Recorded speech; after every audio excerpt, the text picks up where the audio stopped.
So proceed to sa auto track calls, appointments, and leads conversion using Shopify reports. Ito dyan po sa reporting. Dito ito makita ang call reporting, appointment report, and lead source. Diri call report, diri ninyo makita tong mga calls ninyo. So wala pa mo call, so wala pa ni siya unod. Then appointment. So kaning appointment mo ni gibuhat kaniya sa calendar itong pet appointment. Isa pa lang. Gamay pa lang kay mo pala niyang unod. Then sa lead source report is wala man siya diri, pwede ka magbuhat diri sa custom report sa gusto ni mga buhatan ng analytics report or asan gusto mo i-monitor.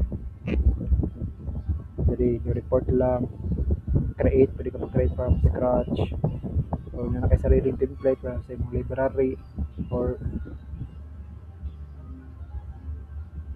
na naka-template na or pwede po ka mag-clone diri ata i-clone mo ni mga kaya na diri da report pabilisan lang siguro nimo ang mga values.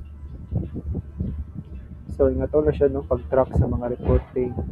Gusto ba ka mag-create sa imong sarili analytics kung wala diri mong wala diri sa unong. So katol lang, thank you.